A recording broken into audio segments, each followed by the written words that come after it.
Oh man. Already in the comment section, you guys are killing me. What?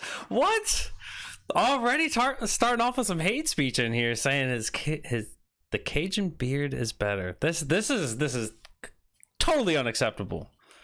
Robin, how are you doing, my girl? Welcome in. Yes, I'm back. I do exist. I am still here. I still exist in some capacity, and I'm so glad to be back. For those of you who've never seen me before, welcome, of course, to Muddy Waters Media. And big thank you, of course, to Muddy Waters Media for giving me and still allowing me to have a platform to come out here and talk about the truth. Nothing but the truth and all of the bearded truth. Much better than Cajuns. Matt Wright is in the house with us as well. This is so good. Johnny Garrett. Hey, dude, I'm so happy to be back. So yes, my name is Jason Lyon. I am Mr. America, the bearded truth. I am your neighborhood-friendly libertarian, breaking down politics, social, and economic issues for you to make it palatable so you can spread the good word, spread the good message, and impart a positive change to all of our communities. We got Sarah in the house as well. I'm so glad you guys are here. So much happiness, so much love in the room right now. You guys are going to hate me in 5 minutes. Don't worry. But we are here. We are live, coming from the great state of South Carolina. We've got the great Spike Cohen living in the same state. That's why I know that I've got the best state out there. I'm sorry for the rest of you 49 states filled with commies. Maybe Florida can get a pass for a little bit. But... and we're already starting in with the fun insider games. Yes, everyone who's reading the comment section has just lost the game. I am so glad to be back. It's been far too long, and as the title goes, we're trying out a new format. So if you guys are used to, my governor is a bitch. That's the only way to describe him. He is a bitch. If you guys are used to the old format wherein we would talk about current events, break it down, explain what the plan from the Democrats and Republicans are doing in order to try to guide the society in the way that they wanted to, break it down as to what the implementation of their policies would lead to X, Y, and Z, and why that was not a benefit to our society. Well, I apologize. We're changing gears a little bit, but we are diving deep into specific topics to talk about what the Republicrats are doing, what they have done, where we're currently at in a situation, and why the libertarian position is going to bring us freedom, prosperity, and a better unified community. All the things that we all seek to have, but only is it the libertarians that have a path forward on that. So it's going to be a good time. I'm so excited for this. I know the couple of people I threw this segment to, just as an outline, they all were pretty excited about it as well. So I hope you guys are excited, and I'm glad that you guys are all here with me. It's going to be a good time for sure. And so tonight's topic, we're going to be talking about the cost of living. Because this really is, in essence, the arguments that we're seeing from so many political activists, from legislators, and from everything else, right? When you see Bernie Sanders come up and he's up on stage and he's ranting and raving, he's talking about why the cost of living is so high. He's talking about ways to make it easier for people to afford the way that they want to live their lives, right? When he talks about how unaffordable healthcare is, right? He's absolutely right. Healthcare is unaffordable. When he talks about, we need to take more money from the rich to pay for the poor, well, it's because the poor can't afford to live under the current system. And sadly, when we look at all these policies, we got to break it down. So that's what we're going to be diving into tonight. And so I hope you guys are excited for it. But before we get into the actual show, I do have a couple show notes that we got to get through. So if you guys are on the Facebook side of things, I appreciate you for being there. But I have pinned a campaign that we here at Muddy Waters team are working actively in order to help change the life. Hey, yeah, that's right, Cajun. Read that comment again. But we're looking to change a family's life because they've been battling it out through the court system over a family court battle, over the custody of a child. And through this battle, right, they've already spent tens of thousands of dollars. They're working their way up to the final step of going to trial. And as a result of that, they're in a predicament where their legal team is requiring I just blanked on the term. They're requiring $25,000 up front, a retainer fee. So the retainer fee of $25,000. Now that's an exorbitant amount of money, but we as volunteers, we as libertarians, we as people who believe in the social change without the necessity of having a gun pointed in your face, retainer, thank you. We can do this on our own. And so if you guys have not, already checked that link out, feel free to do so tonight. We would all greatly appreciate it here. You can see that our very own Matt Wright, that handsome man over there without a beard, he is the one running this. And so, hey, I love you, Spike. Oh, can I just take a moment? He said one of the smartest people. But if you guys don't want to donate tonight, don't worry. Because we're going to do a pepper pain for Family's Gain coming up next Tuesday night on the Muddy Water stream.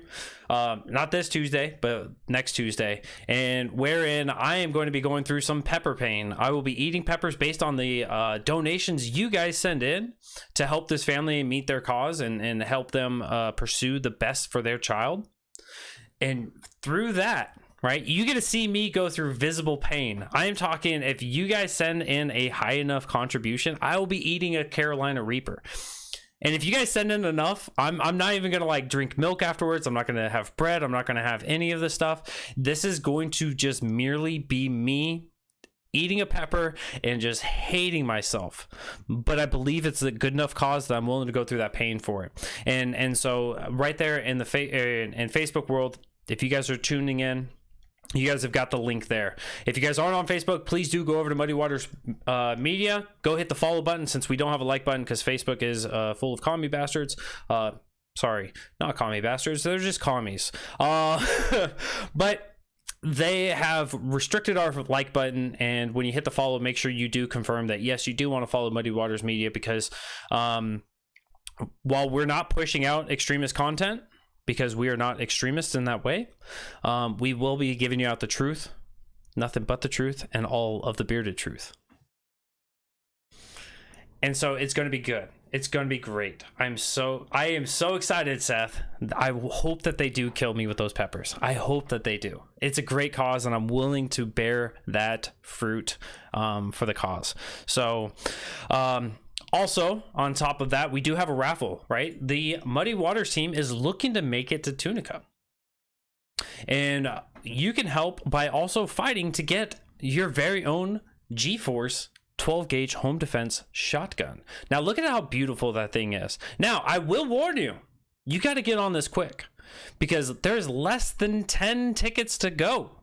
So if you want to be a part of the 150 tickets, go on over to that PayPal link. Make sure you put gun raffle in with your contribution in the notes and buy yourself some tickets. And that way you too can be advocating for good home defense, as well as helping out the Muddy Waters team make it over to Tunica. It's a great cause. Of course, you'd love to see, who doesn't love seeing Spike and Matt roam the country and having a great time doing it, while just igniting and fanning the flames of liberty everywhere that they're going.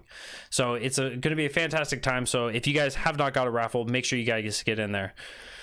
Put some baby wipes in the fridge. I definitely will. So now that we've got those housekeeping things out of the way, I do want to start diving into this topic. It's one that is so incredibly important for us to go through, because cost of living is how we all live, right? How much money how far your dollar can stretch to provide you with goods, services, food, sustenance, rent, etc. So this is something that is very, very specific to your locality, right? It is not even at a county level, because within a county you can have some very, very divergent costs for rent, for everything else. And I'm sure all of you guys have at least looked at renting or at buying homes before, and so you guys can see how living further outside of the city, there's a difference in your cost of living there. And so this is something that is very, very local, but yet we are having so much of this conversation held at the federal level.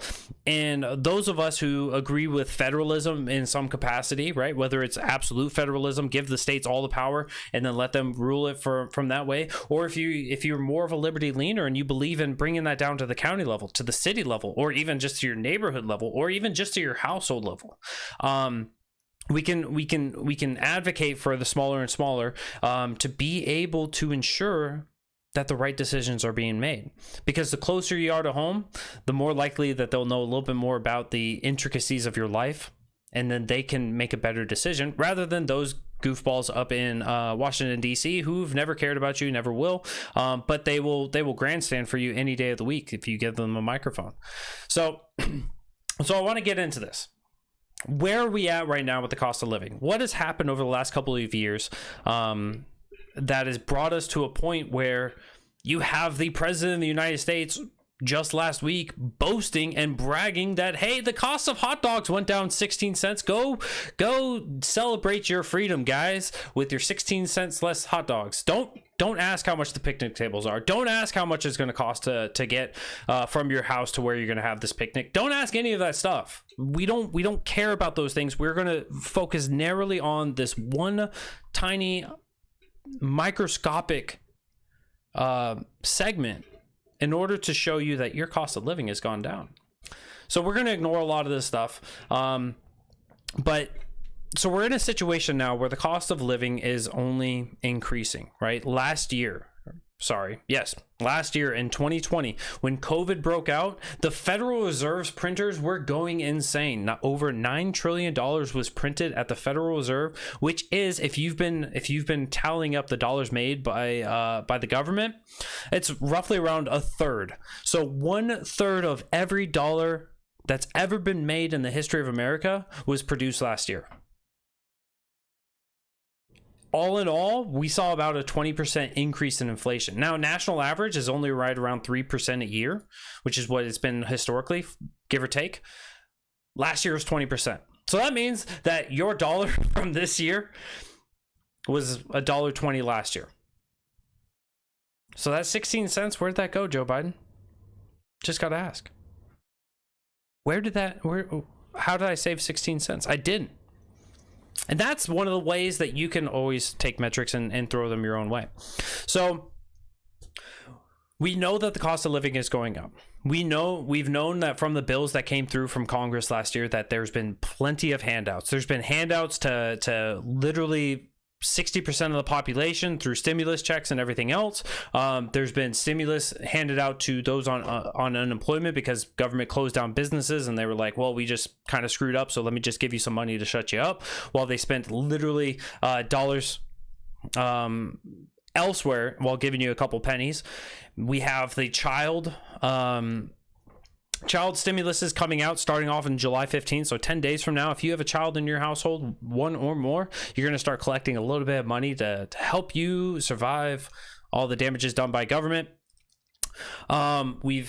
I mentioned the big corporate bailouts. We saw a lot of those. We saw plenty of different ways in which the government was just sending out money and just trying to say, look, we're screwing up and we know that we're screwed up. We know that COVID, right? We can look at the historical writings of intercommunication between different government officials where they know like they're not doing the right thing, but they're just trying to do the right thing by the people. And so we've seen all of this stuff come through. This is them realizing that they've messed up and they're trying to fix things. So they're causing all this inflation. So your cost of living is going to go up because your dollar is worth less. All while this is going on, we have Democrats and Republicans going out and advocating for different systems to further increase our cost of living. How many people have seen, of course, the campaigns to raise minimum wage to $12 an hour? It was just a couple of years ago. Well, now we're at $15 an hour. And as more states, as more municipalities start adopting this $15 an hour, they're going to go to $18 an hour because they see this as a temporary solution. If we raise the minimum wage, more people will come out. And of course, last year when we saw the CBO, they did a report on $15 an hour because they were looking to implement this at the federal level. All these states and the southern states don't need a $15 minimum wage because, frankly, right where they're living, the minimum wage here in South Carolina, I believe it's just around $8 an hour. Not very many people who are working are that low on the income scale. They're making more than that because businesses know how to actually make a job worth it for their employees. This minimum wage thing, it's one of those very emotional topics. But the end result is always the same. As you raise the minimum wage, and the CBO report confirms this, as you raise the minimum wage, yes, you will have some people that will be better off standing, right? There is 900,000 people that if you were to raise the minimum wage to $15 an hour federally, you'd have about 900,000 people coming out of poverty. That's a fantastic thing. We should just focus on that metric. But if you actually continue reading, there would be 1.5 million people making the true and honest minimum wage. That is $0 an hour because they're not employed. Well, we should raise minimum wage to $15 anyways, right?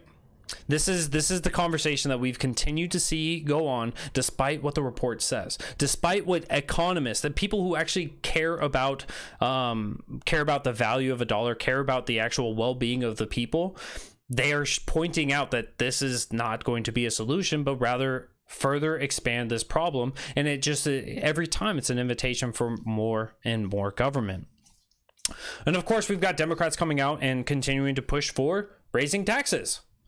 We're seeing the eat the rich mentality still continue to push on, because if we just take enough from the billionaire classes, if we take enough from the 100 millionaire classes, if we take enough from the 10 millionaire classes, then we can suddenly somehow afford to pay for all the things that we wanted to get done. Well, here's the issue with that. Just last year, I mean, we spent, what was it? I think it was $5 trillion over what they were receiving. So not only did government cut its own revenue by shutting down businesses, but they also greatly increased how much they were spending out. So if we were to take all of the billionaires, take all of their money, take all of their wealth, force them to liquidate their jobs or their businesses, cause all of those employees to go unemployed, take everything, take every penny from them and put it towards the national debt, guess what? We still are in the $20 trillion debt. We are a $20 trillion debt is not something that we will ever get back to. We will never see that the federal debt go down that low until the federal government is gone and abolished, which historically speaking, our government will eventually go away. We'll probably be replaced with a bigger government, just thinking from a historical point of view. But that's why it's so important for us libertarians, us people who value the economy, us people who value social value, people who don't want to see people destroyed. Why it's so important that we keep on fighting to implement these changes, because we have to change the fiscal policy in this country. While we're looking to destroy, and I say we as in the political voter, the political activist, the political leader, and everything else, continues to advocate for poor domestic economic policies, we have Republicans coming along and saying, well, China's a really bad actor, and so what we need to do is we need to get involved, and we need to get engaged with China. So China has been taking all of our business, and they've been hurting us, and they've been just destroying our way of life because they're taking all of our business. And if you stop and pause for a moment and you think, there are American businesses that want to take their goods from, say, South Carolina and send this all the way around the world to China to get worked on, and then send it all the way back to America because it's cheaper. What does that mean about the businesses here? What does that mean about the regulations, about the taxes, about the controls that are imparted by the businesses or by the government over the businesses? Well, it tells me that maybe it's just a little too expensive to do things here. So a good solution, of course, is to actually address the issue. Do we need to have such a level of regulatory capture? And of course, regulatory capture is when a big business comes along to a politician and says, hey, if you would like to have some red meat for your base, right? Let's think about it from a car company point of view. If you would like to save the environment, you can implement this regulation that's going to change the way that, that automakers have to have X amount of miles per gallon in order to sell a car, right? Now you're helping the environmentalists, you're helping these people. People think that you're going to be helping out and it's going to be great. Lawmaker looks at that and says, sure, sounds good. Writes up a bill, sends it in, gets passed, gets signed by the president, and now it's implemented. What that has done now is that has prevented other automakers who cannot afford to get to that new level of getting involved, getting engaged to be able to actually participate in the market. So now we've cut out competitors just by simply having some leverage over the businesses, or having some leverage over the lawmakers by dangling some meat that they can throw to their base. So we see this in what so many people will call this as is a failure of capitalism, but really what all it is just merely corporatism. When the corporations have control over your governing body. And so when we see all of this stuff, guess what? If you take away competition, the cost for you to go and get from a smaller supply with the same demand, of course the price goes up. So there we go. We have a higher cost of living there. When we have higher minimum wage, guess what? You're paying out more for your workers. Cost of goods and services, those go up. The people who got unemployed, guess what? They can't afford to get any of those things. Now they're kind of out on their own. Don't worry, we're going to tax people and throw some money their way because that somehow makes it okay. We look at all these things. We look at how the Federal Reserve just continues to print out money.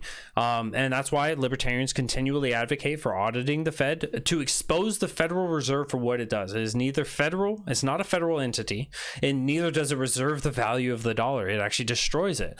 And so we want to audit it, make it transparent to the people, show everybody how atrocious this really is, and then end it. Because we should have a sound money system, but instead we run off of fiat and MM&T. And so really your dollar is worth absolutely nothing. We could go through the same crash that Venezuela did, where they had 1,800% of inflation over the course of a year. I mean, I would love to see dollar bills just thrown about on the streets and be used as toilet paper because it costs too much. After COVID just happened, where everyone scrambled and got all the toilet paper off the shelves and it was a struggle for you to go find any, I would love for dollar bills to be that exchange instead. Because it actually was cheaper in Venezuela to use a dollar bill than it was to use toilet paper itself. We have so many of these controls in place. We have where big businesses are too big to fail, where banking companies, where car makers, where anything and everything, where these businesses start failing, and instead of forcing them to make changes to their processes, instead of forcing them to innovate to provide a better good and service to the people so that they're desired, the government steps in and provides them with a quote-unquote a loan. It's not their money to give. We have all these things where when we put them all together, we can look at this and I would argue that none of these things that have been going on can be truly defended with sound economic policy. They may have an emotional tie to them with good intentions. I don't doubt that those people that are doing these things have good intentions. But the problem is that they don't have good logic. They don't have sound principles guiding them to find a way to solve these issues. They're merely out here trying to place a band-aid on cancer and hoping that they can keep doing this so that they can keep getting elected. And that's why it's so important that we look at what the libertarian position is on what the value of your dollar is, on how to actually continue to have the value of the dollar. So by looking at things of being able to enable entrepreneurs to get into the market by cutting those barriers, by reducing regulations, by allowing for more people to engage, we can create jobs. By creating jobs, we can allow for more people to work. By reducing the minimum wage. The Washington Times back in the 80s wrote an article, why $0.00 is the correct minimum wage. Wrote a long and lengthy article breaking it all down as to the idea between two people, right? A business owner and a potential worker can be able to make a decision amongst themselves to be able to work and to be able to, for that worker to provide a good or service for the business owner, for him to employ him back or her. And this is really the basic level of consensual exchange, right? When you were a kid and you wanted to trade your red ball for some boy's blue ball, you didn't have to have a third party stepping in and saying, well, the red ball is worth a little bit more, so you can't trade that for that blue ball. He's got to give you some more stuff. It was up to you to be able to make those decisions, and arguably, right? You can argue for unions, you can argue for people to become educated, or you can even have doubts of people and say they're not smart enough to know how to handle this. And at the end of the day, we can find a way to find solutions with that through not using the force of government. Because I'm sure that people would rather have a job than to be forced unemployed, such as those 1.5 million people that we were discussing about from the CBO report. We can talk about cutting spending. When we cut the spending, there's so much spending out there that is both unconstitutional, if that's one of the bases of a lot of your points of references, but it's also unethical, right? There's no reason why the government should be sending money to other foreign nations for them to have colleges doing things like gender studies. There's no reason why our government should be funding to see how cocaine affects ducks. There's no reason why we should be funding all these pet projects, but yet every time there's a budget spending bill, we can find ample amount of money that is being allocated to non-government related entities, or even government entity pet projects. This is not the role of government, so we can really seriously curtail a lot of this spending and allow for us to actually work towards knocking down this debt. The last time that we had a president, and the only time that we've ever had a president run a surplus in every year in office. Does anyone know what that is, who that was? I'll give you guys a couple seconds to think on that, to figure that out.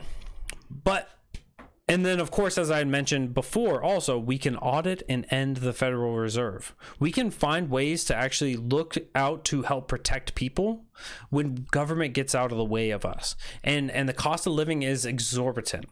I remember that there was forgetting the individual's name, but he was a part of the party that rent is too damn high. Completely agree with the man. Now let's actually address this. Let's actually address how much government has been getting engaged and involved with our lives in ways that they had no clue what they were doing. And they were actually making our lives a lot more difficult. They were actually preventing us from living the best lives that we could. Let me catch up with some of the comments here. Just get sound money before that happens. Do my part advocating to those who listen. Absolutely, Sean. Appreciate that. Trying to start a business is what made me a libertarian. Absolutely, Nolik. Starting a business is so incredibly expensive, not because of trying to provide a service or good, but trying to go through the tax hole navigation system, trying to figure out to make sure that you have all the permits and all of the requests properly done. And here's one of the fallacies that comes about when people talk about cutting regulations for businesses. The common one, of course, is restaurants.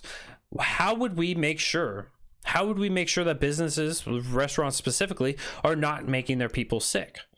Well, you don't have to have government coming in and forcing themselves into your business to do all these inspections to make sure, light switches aren't X amount of feet away, or are at least X amount of feet away from this appliance, or making sure that this piping is this, that, and the other. But instead, we can actually have a free market inspection system wherein they get to post up their sign and say, look, this establishment hired us to come in, check it out, and then they got this kind of a grade. I would love to go and see a business that takes pride in what they do, and so they actually have to invest themselves to go ensure that they are up to snuff to be checked out. I'd be more than happy to go to a business like that. The businesses that don't, maybe I'm going to walk around a little bit. I'm going to ask to see, hey, can I check out the place a little bit? There's plenty of things that we can be doing in order to ensure that the businesses that we decide to sponsor, the businesses that we decide to endorse, the businesses that we decide to go back to time and time again are businesses that not only take care of us, but they take care of their staff, they take care of their people, they take care of their property, and they ensure that everyone is having a good time with it. And so we can be doing all of this stuff. And so the trivia question was, what was the president that had a surplus in every year in office? The only president, and that was, as Kelsey Line said, the best president. I actually have his coin sitting right here. It was Calvin Coolidge, Silent Cal himself. I heard it makes him ducking wild. Oh, geez. Sarah. If we can all congratulate Sarah by giving the dad joke, although she's only becoming a mother, it's okay. We understand. But it's similar to being ISO 9001. Oh, geez. I hate ISOs. No, Zach, it was only at 7. I apologize for that, but big love. Appreciate you coming through, man. it's so I mean there's just so many aspects of this where people are being stifled, our money is being devalued over time, and people trying to make a way, trying to make a living, trying to actually fulfill what was once called the American dream of being able to have your home, white picket fence, a yard, kids, a dog, not a cat because cats are terrible, let's be honest, and everything else. That was because the cost of living was not as exorbitant as now. Government got in the way. Government continues to stand in the way. And government will forever, as long as it exists in the capacity that it is, will always be there in the way. I'm getting threats. This is the extremist content you guys come for. But oh my god, it's already 30 minutes. Yeah, you guys were right. So funnily enough, when I was running this by people's ideas, I said, I'm going to try and keep this down 10, 15, maybe 20 minutes, allow for a Q&A time at the end, give like 10, 15 minutes for a Q&A. And I was like, I could do it. Little did I know that I'm actually a libertarian, so long-winded is the only way to do it. But if you guys have any challenges, questions, comments, or otherwise for the content that we've been providing, you guys are always more than welcome. Drop those into the comment section. I will definitely try to read them as I go through the content, as I have been, and also try not to lose my own train of thought. I know Sarah Anderegg likes to try to knock me off my horse, if you will, as she's losing the game. Muddy Waters keep a schedule? Never. Yes. See, Nolik has joined in, and while she makes show notes, she understands that we cannot be on time for anything. But make sure you guys are on time for next Tuesday show, this Tuesday, tomorrow night at 8-ish. We know Spike's going to be late. Where you can see Spike and Matt traverse the muddied waters of freedom together. We also have on Wednesday night, we have Spike running it with My Fellow Americans, always a fantastic time. And Thursday, we're going to be having Matt Wright run the writer's block. It's always good, always great to see him out there with such amazing interviews. And then when we look out all the way to Sunday, we got From Bayous to Igloos, to where we're going to see Nolik and that joke of a beard Cajun libertarian continuing on. I'm hoping that they're going to bring back Muddied Geographic again, because if you guys missed it from 2 weeks ago, Sunday, not Friday. Did I say not Sunday, Friday? Oh, you're doing a Friday. Whoa, my apologies. All right, Friday night we're going to be doing that. See, I knew I should have written this down. We are not 7 days a week yet. We are working on it. And by we, I mean, hopefully they are. We're getting close. We're getting close. Next Friday, new time. Okay, perfect. Next Friday, you guys can see From Bayous to Igloos with Nolik and Cajun. It's always a good time seeing them out there. The newest additions to the Muddy Waters team, although they've been running their show now continuously longer than I have. It feels great to be back. I'm so excited to be here. I love all the support you guys have already given us. We do need 7 days of freedom. That is absolutely true.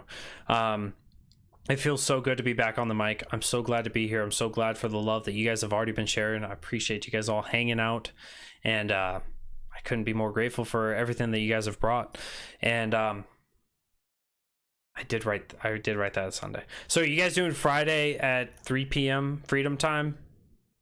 Still same time, or is it changing up? No, look, dude.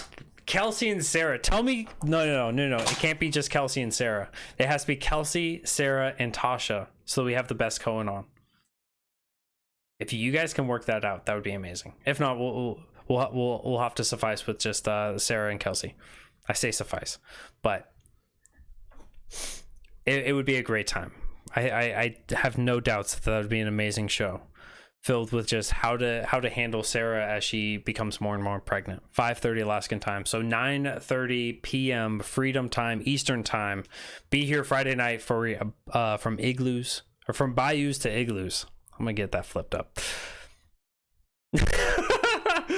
Now I'm gonna go get beat by my wife, but nonetheless, I appreciate you guys all. If you guys felt like this content had value, if you guys like this, let me know. If you guys have critiques of this, feel free to let me know. As the show notes are called, or as the show is titled, this is the pilot. So if it's not working for you, if you guys aren't vibing with it, feeling with it, let me know. I'm willing to change things up. I'm willing to innovate through humility, through understanding my responsibility as somebody who wants to spread the torch of liberty and expand that from coast to coast and even hit Alaska and Hawaii. That I'm not always going to be perfect. So if you guys know of ways that I can innovate this, feel free to drop me a line. You can always contact the Muddy Waters team and call up the bosses directly, or you can just reach out to me personally through any sort of way. But let me know what you guys thought. I appreciate it all so much. I love you guys all. Appreciate you guys. But that's going to be it for tonight. We're going to keep things short and sweet comparatively to how we used to do, where it would potentially run on 3 hours occasionally. But with that, the show is too long. Yeah, right? I will be working to try to find a way to run back to at least an hour.